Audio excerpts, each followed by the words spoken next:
I just want to start by just saying, thank you to Bishop for, you know, carefully nudging me toward speaking today and the topical area that he wanted me to talk about.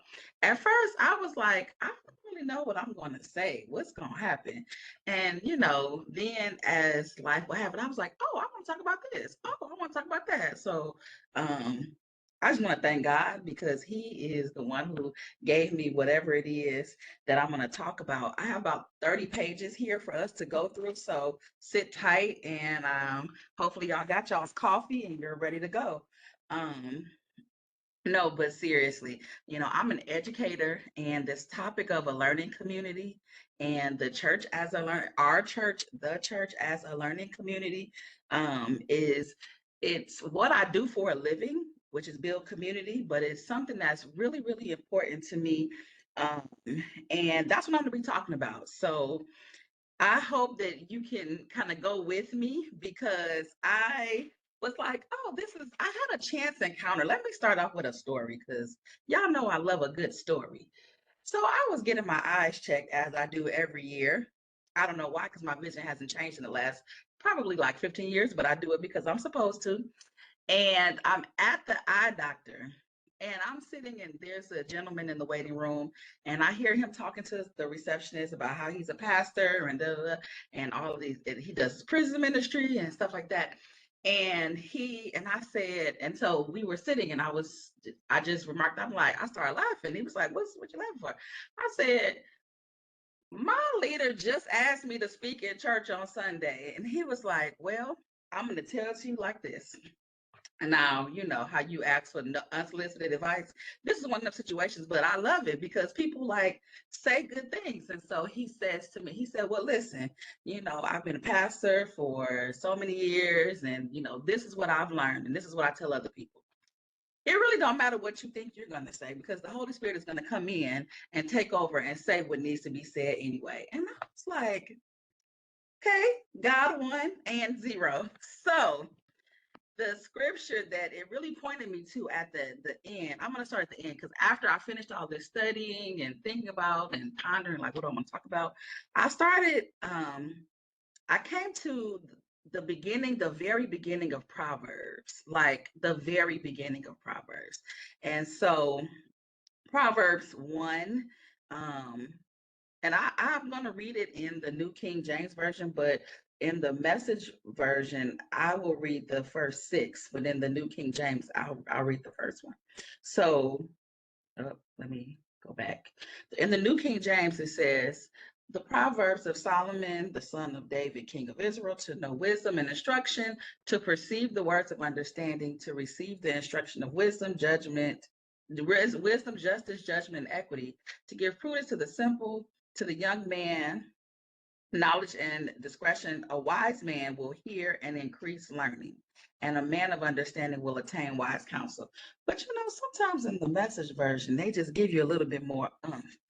And he says, these are the wise sayings of Solomon, David's son, Israel's king, written down so we'll know how to live well and right, to understand what life means and where it's going.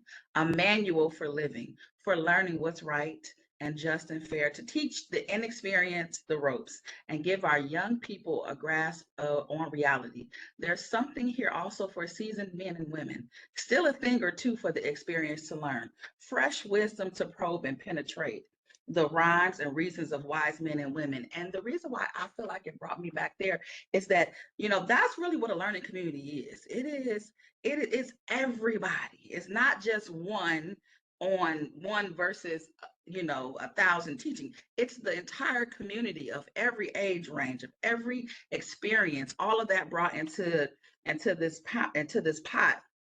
Now, when I first thought of this topic of what it is to be a learning community, and being who I am, a child that was born and raised in the 80s, I immediately thought of the first learning community outside of my home and my family that I knew, and that was Sesame Street. Sesame Street was my first community. It was the first community that I understood to be just that, a place where you learn. And when you're learning by and through different people. Now, since then, I've come to learn that there are other communities that we navigate in our lives, and that's like our family, that's our community, our city, that's our work, our place of origin, right? So if you're from certain cities, well, I think really all cities, you gonna ask somebody, well, what high school you come from? Because that really details what that person's learning community really was, right? Your friend groups and church. Church has been a major learning community for a lot of us. Um, and I'm sure you can think of a lot of other places that were learning communities for you. So I'm going to ask you to think of some of those ways. And I want you to keep the idea of Sesame Street in our mind, because we're gonna come back to that, because listen, Sesame Street was it.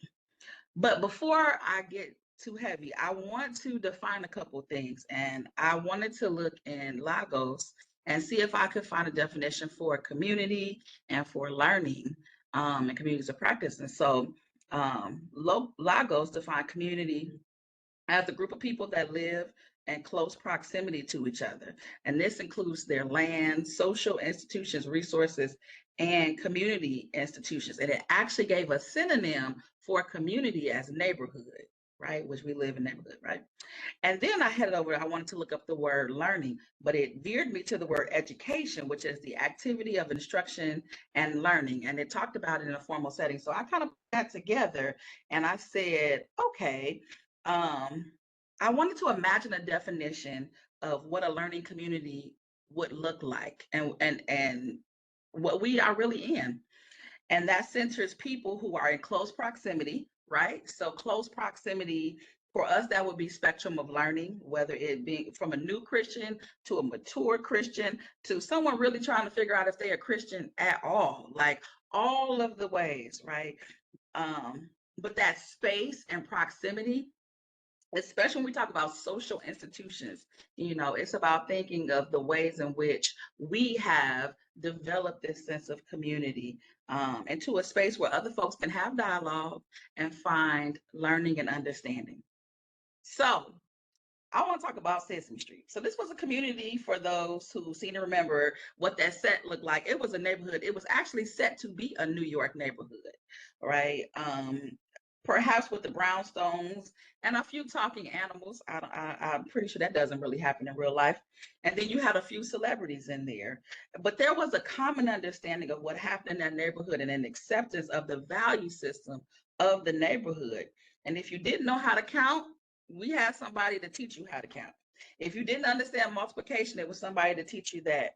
If you didn't know your alphabet or your letters, there was somebody there to teach you that. And what a lot of people didn't really realize is that there was also this big bird who really his goal was to teach you empathy and how to be kind to one another. So you had a little bit of somebody for everybody. And if there was singing, there was the arts, there was just this mixture of what it was. And it was actually designed to be that way.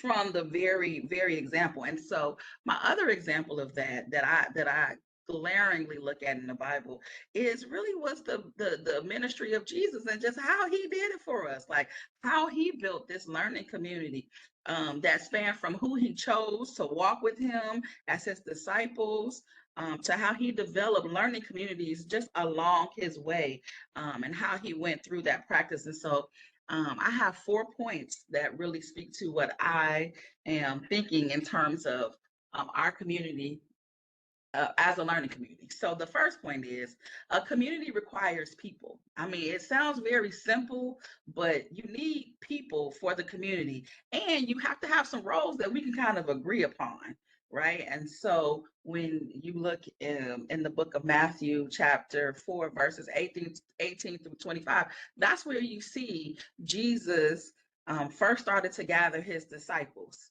right? So that's where he started with the two brothers who were fishermen, that he challenged and said, hey, if you would drop your net and you would come on and follow me. And they did so immediately. Then he ran, and that was Andrew and Simon. Then he ran into well, Simon, who we now know as Peter. Then we see that he ran into another group of fishermen, right? And he called them James and John. And then he started to just gather this I would say super team, right, of different people who came with their different things. So you had Thomas, who we know as Doubting Tom. You had Matthew, who was a tax collector. You even had Judas. Like you had all these. You had 12 people, right? But it's important to note that when we look at Jesus, he started with the same goal. Like he was building a community, and this community was going to go out and help him to continue to build community because he already knew that he wasn't going to be before us long. So in that way, I would say Sesame Street had its own cast of characters. So my favorite was the Count, right? You had Oscar the Grouch, the Cookie Monster, which I love cookies, so yeah. And of course, then you had Big Bird, who I would also argue was a big older sibling because he always kept you on task. And then you had these children who came and actively engaged in the community. I want to say that the cast of characters help build the community, similar to what we do here in church. We help build that community. So you've heard me talk about my grandmother and her impact on my life, from both a spiritual and a personal space. But I wanted to mention someone else that actually had real impact on my life in terms of, you need the people to build the community. And that's when I came to college. There was a hairstylist, and I don't know if I've ever told y'all this story, but if so, act like this is your first time hearing it. But this woman, there was only one hair salon that catered to Black women, in Lafayette, where I went to school. And someone geared me toward her when I was probably like a junior in college. And I went to her having no money, being a broke college student, but I knew I needed to keep my hair. I wanted to keep my hair in good order. And so she made a deal with me. She said, if you can come here every week and I will only charge you every other week. And her name was Deborah Wilburn. I reference her in every article that I have written about me because she did that for the rest of my undergrad career and my entire graduate career here on campus, right? And so I'm thinking this woman is nice because it didn't matter if it was perm week, if it was cut color, it didn't matter. If that week was a free week, I was getting it for free. But what she was doing was that she started instilling community. She started inviting me to volunteer in her church, right? To meet her family. What She invited me to her son's wedding at some point, and I didn't even really know her son like that. Right? She invited me to be in all of these spaces. But what I didn't know at the time is that she was welcoming me into her community. Right? By the time I was leaving, I had been baptized. I had joined the church. I was driving the church van. Just all of these different experiences that I would not have had. And I think it's important to know that I was y'all not gonna believe, but I was a very shy kid. And I was even shy in college. And I didn't really want to talk to a whole lot of people. And she pushed me out of that comfort zone just by having me in community and starting by just this act of kindness. That was like how she built community for me. And now that I'm back in the Lafayette community, it's interesting. I ran across her and I've reconnected and met her son. And I was like, man, I was at your wedding. And he was like, yeah. It's just like this instant connection because the community values had already been established and built. Um, that's what I see when I see here at the Journey Center. We have community of folks that we know are going to show up in Daystart. They're going to say to some stuff. They're going to talk that talk. They're going to be in sisterhood or conclave every month. There are folks that are going to show up to V groups. There'll be those that are going to be in Boundless, and we have our leaders, we have facilitators, but really what I love about what we do is that really we can that facilitation, that speaking is nurtured in a lot of people, right? The information is not shared. And I believe it's important to understand what each person brings to the table. Because if you already know, like, for example, in Daystart, you already know Dr. Michelet gonna dig into them words tomorrow. They're gonna get some words going, and Mark Clark is gonna challenge and widen our perspective on things in ways that we didn't think that we had. So those are points, right? Those are people who help build community, and we have many more that do it in all these other spaces.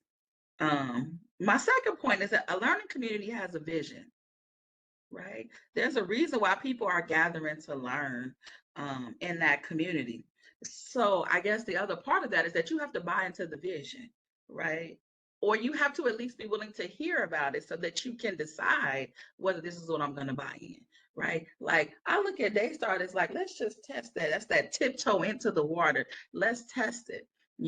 I look at Boundless where people come in and they, most like they bought into the vision. And then I was like, I look at our V group. So just all of these are different ways of envisioning and learning what the vision is. You know, when Jesus approached who would be his disciples, they had to agree at some level to the terms and conditions. Like they were just about to give up everything to just come, right? And so they had to first understand, know, believe, accept who Jesus was. And it seemed rather easy for them, right? Because the word said immediately. That to do something immediately is a lot different than when you have to sit and ponder, and what immediately is right now, right? And to be able to do something like that, that means you already bought into that vision. So in the higher education space, when we develop learning communities, they start off with some sort of vision, right? Whether it be women in STEM, or even you want to do esports, they have living learning communities where you can literally sit and learn in those communities. And as a director of a Black Cultural Center, I'm tasked on building community um, through opportunities of engaged learning. So if you're coming into this space, you're agreeing to those terms and conditions almost by entering, almost by participating. You're saying that you wanted to do that. And so I say that too, like the vision of Sesame Street was really to use television as a vehicle for education. And I don't think people really understood what that was or why they did that. But they were basically saying, hey, listen, we have this large demographic of um, disadvantaged students who aren't learning to read and aren't learning math and all those things. So let's create this vehicle. And we see where it's gotten us, right? We have a vision. It's on our website. That's the first thing I did. What's our vision? And so I looked it up. I'm gonna give it to y'all for y'all can see so that you will have it. It's a multi-venue, in-person, virtual, hybrid ministry having a global reach that exists to move people towards wholeness and functionality in a healthy community. Now, I don't know if we call it a vision, but when I read it, it gave vision status to me, right? One of the fundamental truths and mantras that we hear all the time in this ministry, Bishop says it all the time, is that God wants to make us high caliber human beings who have the capacity and call to make something or someone better. And that's also in the book, the Kingdom Message. And so we have these we have all this information because it's important. If you participate in a learning community, you have to understand that there's a vision, something to gain and something to give by participating in said community. My third point is that everywhere Jesus went, he was intent on building community, right? So building community is not confined to a space. And fostering a space for learning and growth and development can operate and is not one dimensional. It's multidimensional, meaning that we can choose to embrace notions of learning that depart from our traditional ways of being, right? So just as Jesus was not always in a physical space, a church, a building, he did that too. He was out amongst the people, right? He took every opportunity to provide that as a classroom. And so the world was a learning community. And he encouraged his disciples to take on that same way of being. And so when we read accounts of people like Paul, who spoke with Timothy, like some of them letters, he was writing from prison, right? He was literally not writing. He was not sitting in a church. That wasn't the only place that he instructed, and he went off and did something different. He actually was creative, right? And I believe that because God is creative, that level of we can be creative in how we teach, learn, and build community around um, church, around God, I'll say. So we have our own ways of being creative, right? I talked about it. We got Daystar, we got Balance, we got Conclave, V groups. There's the 1 for 15 initiative. Like we are doing things that are creative. Invite somebody here, right? Um, it also made me think about along the way when Jesus was just going through, he was like anybody. Like when he had dinner with the Pharisees in Luke chapter 7, verse 36 through 50, that account, and this woman just show up, she just pouring, she washing Jesus' feet, like, and he that was the learning community right then, like instant learning community. When you know, um when the Samaritan woman at the well, learning experience, all of these different ways of building community and being able to journey through. So I would say again, look at where all the learning happened in Sesame Street. It was basically in the middle of a street, a random place, So it made me think I believe that if we can divorce ourselves from a mindset that involves learning communities as an absolute way of connecting, and that's the only way of receiving learning and understanding and knowing about God, then I think and what I have experienced is a richer and deeper and a more fuller, more communal way of experience. Um, and I had that. There was a church that I was a part of, and every fourth Wednesday we would have this gathering. I can't remember the name of it, but basically we would get together, eat food, fellowship, and then our pastor would pick a topic out of the hat, and then we would talk about it. So we would have like 3 or 4 topics, but it was an amazing way and very different, and it reignited and kept my desire for growth and learning about God going. And so my fourth and final point is that the learning community is not one dimensional. So that for me means that there is a thickness and a richness to how we learn in community. It's not one person. We are all here, right? In Proverbs 27:17, it tells us that as iron sharpens iron, so one person sharpens another. Some other versions say it in some different ways, but I really like it because it reminds us about the accountability, and it reminds us of our ability to be able to help each other learn and grow from our conversations. So I keep going back to Daystar, but it really is it was a game changer for me when I was thinking about what is the next type of ministry that I want to affiliate with. But it's such a great example of a multi-dimensional way of learning in community, because you have people from all types of backgrounds, those who really know the Bible to those who are like, let me see if I got this that I studied correctly, right? It's a different way. Now, there are guardrails, right? So we have a topic in place, we get scriptures to work through every day. But even in that, it allows us to explore and have conversations in community and hear from others that we might not. Um, I host an event every semester called High on the Hog. It's where we watch an episode of the actual show, and then we turn around and we eat and we have a discussion. We eat the food that we saw in the episode, and we have a discussion. Well, this past semester, we had a situation where we had community members, we had students, we had staff, we had this intense intergenerational conversation. And it was so good. It was so rich. It was so thick. It's what I feel when I am entering into our space as a learning community. It's why I feel comfortable inviting others to our space as a learning community, because I know wherever you come into, you're going to get something. Um, And I like that, right? The we hear it all the time. I know we hear it in Daystart a lot. The impact of whatever the modality is to people's understanding and growth and development while they're in community. But what I don't think people really understand that the sneak attack a Daystart is that when you are in a situation where you constantly learning, like I'm a teacher by heart, like I love that.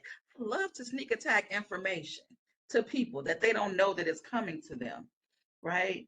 And then we get to take it with us. We get to grapple with it in community and discuss. We get to break it down and charter new ways of thinking, which ultimately leads us to have a better understanding of what the Word of God is saying to us, and really what it is helping us to do in the wider community. Now, I want to wrap up by saying that I found that this ministry is a great learning community, right? Much like my feelings about Sesame Street, as you probably know by now, I really go hard for it. I love it, right? Um, as a kid, I didn't understand the way that I understand it now as an adult. What that learning community did was it saw me, well, I'm sorry, I saw them bring other people of different perspectives, of different backgrounds into one community. And honestly, I believe that there are parts and sprinkles of all of this, what we see in our families, how we see in our local communities, our churches, our homes, and our individual relationships with folks, that this is our way. I think is what makes me a better community builder, even in my day-to-day work. I've had the pleasure of my lifetime to be a part of a lot of good communities, and I've had great upbringing, great family. And these communities have challenged and supported and just really nurtured my understanding of God and my responsibility to it.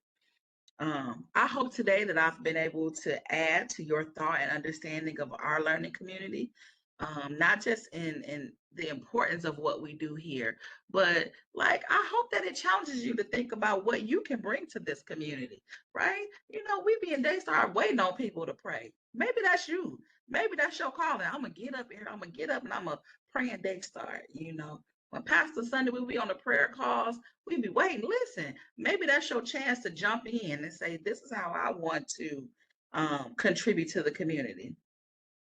The point I really didn't discuss a whole bunch is how we can contribute to making that learning community what it is.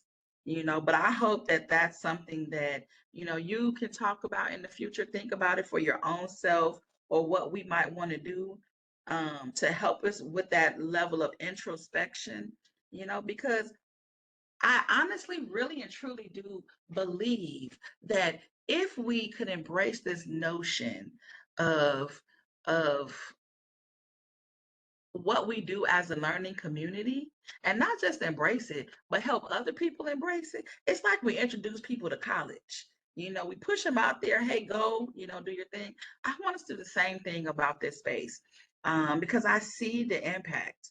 I see how people are really being changed and moved by their participation, such as myself. And so I want to just say thank you. I want to thank you for indulging me and my thoughts about our learning community.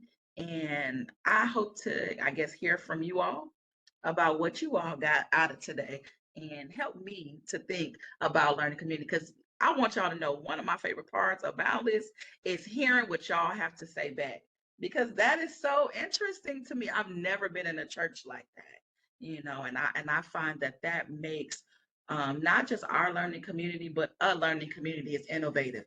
How can you maintain creativity to not only keep people coming back, not make it gimmicky, but make it relevant, right? And keep it relevant.